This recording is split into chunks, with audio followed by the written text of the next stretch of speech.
Mga kapatid, magandang hapon po sa inyong lahat. Hindi po porke ikaw ay nakatira sa mga malalamig na lugar, diyan sa Baguio City, sa Sagada, sa Cordillera, no, yung mga bundok na matataas talaga. Kung diyan ka nakatira, edi syempre, malamig talaga ang klima diyan. Pero hindi porke malamig, ay hindi na mag-overheat ang iyong sasakyan. At kadalasan nga po na nagkakaroon ng issues sa mga ganyan lugar na matataas, ay yung pong kanilang automatic transmission. Katulad na lamang po nitong Isuzu MU-X po na ito, ang sabi po sa akin ng may-ari nito, kapapadit lamang niya ng ATF, mga ilang buwan lang ay maitim na naman yung kanyang ATF. Kaya nga po, may dala-dala na po yung may-ari nito na ATF para sana ipa-dialysis sa amin. Kaya lang, ang sabi ko po dun sa may-ari, kung wala namang problema, hindi namin dinadialysis po talaga yung transmission. Kasi last option na po yun eh. Kaya kung wala namang issue ang inyong mga transmission, huwag nyo ipapadialysis. Sapat na po yung magde-drain and refill po kayo ng inyong mga automatic transmission fluid. Pero ano po ba ang isang makakatulong para hindi mabilis umitim ang transmission oil nyo, ang ATF, sa inyong mga automatic transmission? Siyempre, dapat maglalagay ka nung makakatulong para hindi mag-overheat ang inyong automatic transmission fluid. At ito nga po yung dagdag na idalagay natin, ito pong oil cooler. No? Dito po siya ikakabit, mga kapatid. Ayan, inalis na lang muna namin yung kanyang intercooler. Dito ngayon siya ilalagay. Ayan, para kapag ka umaabante yung sasakyan mo, sumasalubong din siya sa hangin at makakadagdag yon para mapalamig yung automatic transmission fluid doon sa iyong transmission. Ang problema kasi mga kapatid sa mga bundok na lugar, no, siyempre pagka paakyat, pwersado ang makina mo. Mataas ang RPM mo. Pwersado rin ang iyong transmission. Sa transmission pa naman, talagang sa automatic transmission, yung torque converter, yung ATF dyan, ay talagang umaabot ang init niyan sa mga 300 degrees Fahrenheit. Ganun siya kainit. Kaya kung hindi maganda ang oil cooler mo, kung hindi maganda ang cooling system ang radiator mo, yan ang nagkokos para mabilis masunog ang inyong automatic transmission fluid. Sa mga high-end na mga sasakyan, mga Land Cruiser, yung mga patrol, no, basta yung mga high-end, kapag ka umiinit ang automatic transmission fluid doon, may nagwa-warning sa gauge. No? Yung 80 transmission oil na umiinit siya, nagwa-warning yun. Sa mga ganitong sasakyan, wala kang makikitang warning doon sa gauge mo. Malalaman mo na lang na nag-overheat ka na, may maamoy kang ibang amoy, at siyempre, pag hinto mo, pwedeng magkaroon na ng problema ang iyong automatic transmission. So tama yung desisyon ng may-ari po nito na lagyan ng oil cooler, ito pong kanyang Isuzu MU-X po na ito, para makabawas po yun ng init na nangyayari doon sa kanyang automatic transmission fluid. At sa ganung paraan, mga kapatid, makakaiwas ka na masunugan ng fluid at siyempre hindi ka rin masusunugan ng clutch lining sa loob ng iyong transmission. Simple lang naman din na maglagay nitong oil cooler po na ito. No? Ito lang naman yung ikakabit dyan na pinaka-holder niya, natatagos doon sa condenser at tatagos din doon sa mga pins po ng radiator. Tapos maglalak na nga rin po itong plastic po na ito. Pakita mo. Ngayon, yung koneksyon naman itong oil cooler na to, meron po kasing oil cooler doon sa radiator eh. Teka muna, kukuha muna ako ng radiator para ma-explain ko po sa inyo ha. Assuming na ito yung radiator ng MU-X, yung isang linya ng oil cooler, pakibigay mo nga muna dito. Ayan. Yan yung oil cooler. Itong dalawa pong linya na to, mga kapatid, ito po ay galing sa transmission. So yung ATF ng transmission, padadaanin dito sa radiator para lumamig yung ATF at lalabas ulit dito, pabalik sa transmission. Ganun lang po yung routine ng fluid natin. Ngayon, hindi kaya nitong cooler dito sa loob yung sobrang init ng transmission fluid, kaya maglalagay lang tayo ng additional na cooler. So itong cooler na to, yung hose na papunta dito, ilalagay mo muna dito yon. Tapos, yung isa naman, ilalagay mo na dito, at yung isa, mariretain lang. Hindi mo nagagalawin tong isa. Huwag ka na magtatanggal ng hose dito sa isa. Basta itong isa, isi-series lang natin. So yung hose na nakalagay dito, papupuntahin mo dito at yun naman papupuntahin mo dito. Para dumaan lang ngayon yung ATF natin dito at mapalamig siya kapag sumasalubong sa hangin. At isa pa, Kapag kasi gumagana yung radiator fan natin, humihigop din ng hangin yung radiator fan eh. Kung halimbawa, nandito yung radiator fan, ano? Okay, baliktarin mo. Ayan. So ito yung radiator fan, ang hangin niyan kasi pahigop. Kaya kung umaandar ka, nadadamay na rin na napapalamig niya to kasi ang hangin naman ay dumadaan din dito, nagpa-pass through. Ayan, tingnan nyo, oh. Pa-pass through yan, dadaan ang hangin dito, hihigupin ngayon dito, papunta sa engine. No? Kaya ito, kahit na hindi ka tumatakbo ng matulin, hindi ka sumasalubong, nakaminor ka, nakaparada ka, nahanginan pa rin po ito, yung nominal na hangin na naidudulot ng ating radiator fan. Kaya importante talaga na meron ka rin ito. Alam nyo, yung ibang mga malalaking sasakyan, hiwalay talaga yung kanilang oil cooler. Hindi sila umaasa dito. No? Kasi nga, malakas mag-init, yung mga malalaking SUV na yan, malakas mag-init ang transmission fluid niyan, talagang may additional po sila na oil cooler. Ito naman ay protection sa inyong transmission. Pero dapat kung gagawin nyo yan, siguraduhin nyo mga kapatid na yung mga fittings na ilalagay nyo ay walang tagas. Kasi baka mamaya, hindi nga nag-overheat ang iyong transmission fluid, natanggal naman yung hose, mas lalong delikado yon. Masusunog din ang iyong transmission kasi wala na yung fluid na magpapalamig sa kanya dahil naglilik. Oo. Clutch pan. Clutch nung compressor. Oh, yung pinaka-clutch niya, yung pinaka-rubber na nasunog. Nasunog, natunaw. Natunaw. Ba't hindi pa natatapos? Ba't yung ibang mga pinapagawa dito, pagka dumating, inaasikaso nyo kagad? Opo. Ba't yung kotse ko ayaw nyo asikasuhin? Pag mga ganito po sir na sasakyan, matagal po yung makuha yung pyesa. Ganun ba? Gaya ng mga ordinary. Biro lang. Saka, ang hirap pumanap ng surplus, ano? Mahirap. Ang hirap pumanap. Kahit luma na to, 2004 to, mga kapatid, mahal na mahal ko tong BMW na to. Huwag ka nang magalit sa akin. Hindi na rin ako galit sa'yo. Pagkatapos nung ginagawa mo doon, o kahit bukas naman kung mag-overtime ka, kasi ngayon ay Sabado, sweldo day, meron ka pang gagawin na electric aircon, meron pa. Ngayon, eto na, yung compressor nitong ating BMW. O ayan, o tingnan mo. Ang nasira sa atin, ito, yung dati, natunaw yung goma. Kaya humiwalay ngayon to dito sa pulley. Hindi niya na Oo. Kaya pag nag-i-engage, hindi umiikot ngayon ito. Kaya walang aircon. Ngayon, nung tinanggal yung compressor, syempre, hindi ko magagamit kasi walang belt. Di ba? Pero ngayon, nandito na yung bagong compressor. Ayan, may nakalagay pang BMW. Pakita mo. Ayan. So, brand new na compressor ng BMW. Ang halaga po, medyo mahal, hindi ko nasasabihin sa inyo. Pero salamat doon sa supplier ko, G-Works Auto Parts, si Gino Santo Domingo.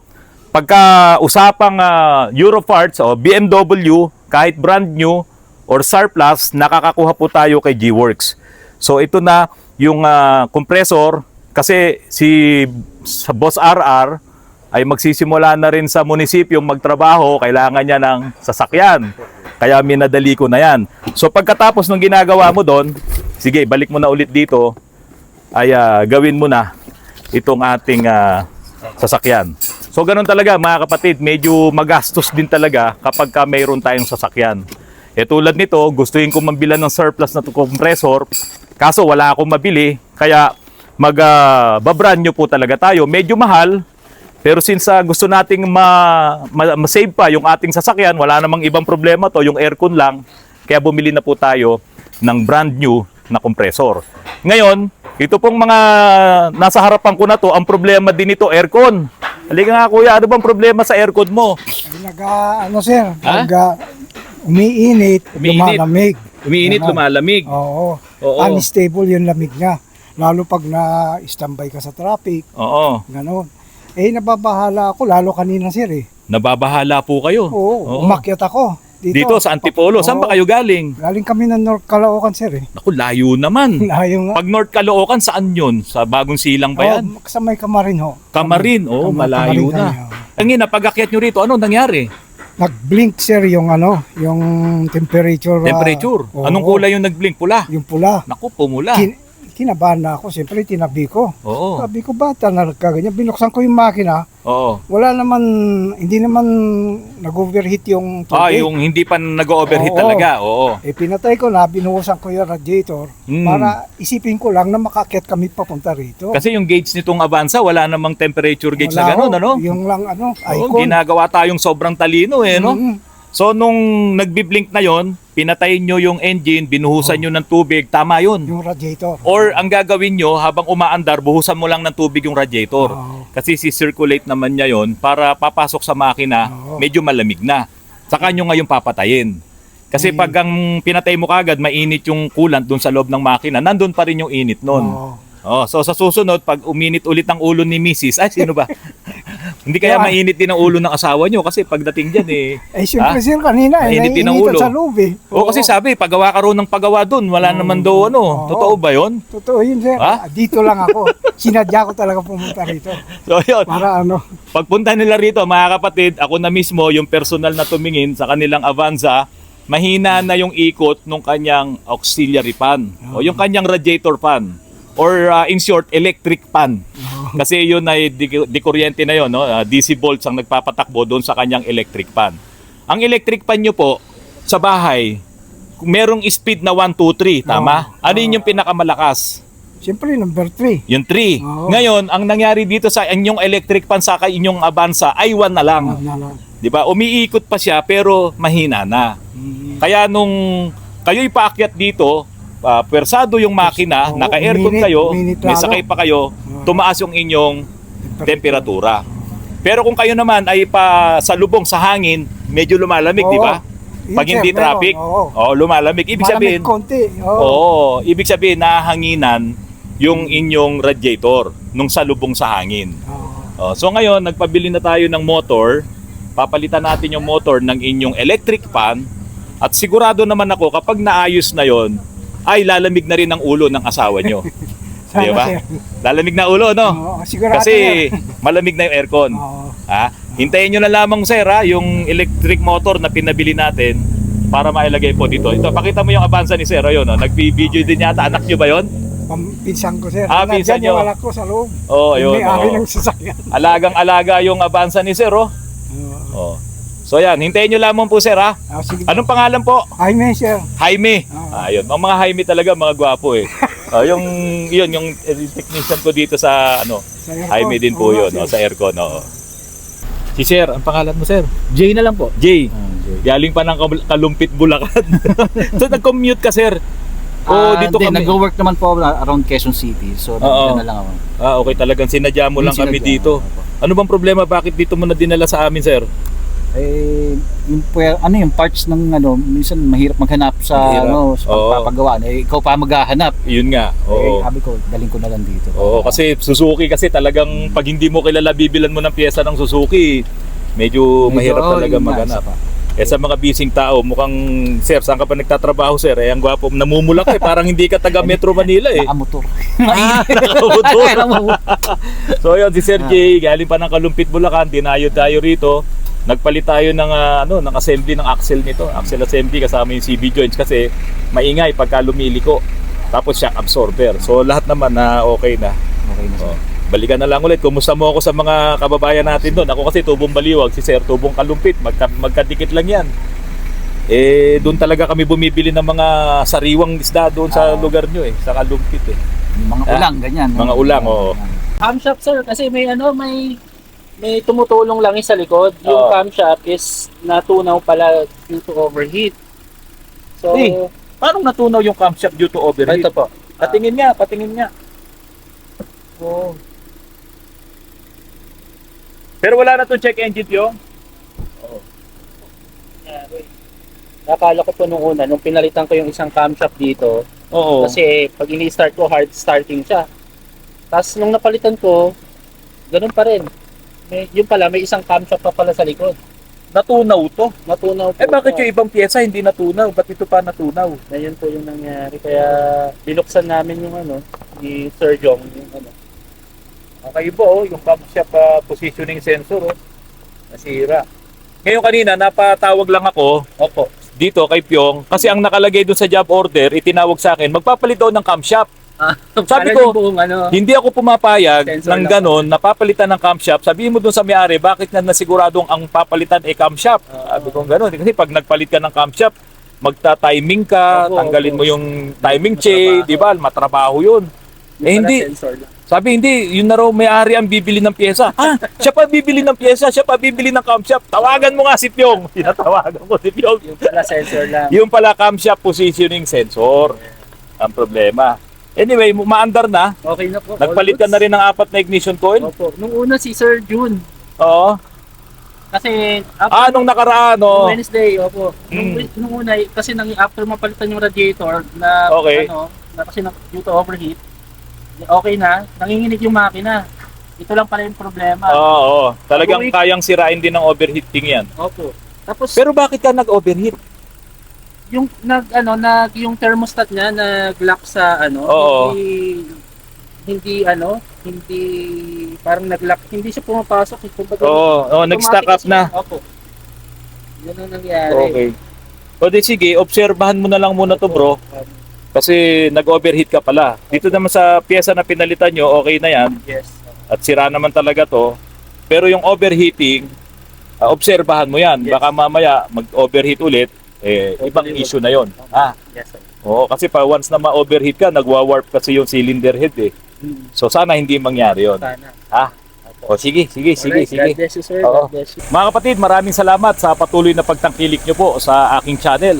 Yung mga ipinapakita ko sa inyo na mga issues ng mga sasakyan, alam ko may experience nyo rin yan pagdating ng panahon. Kaya maaga pa, kailangan malaman nyo na yung mga nagiging problema ng mga sasakyan natin para makaiwas kayong gumastos ng malaki. Maraming salamat po sa inyong lahat. Magandang hapon po sa inyong lahat.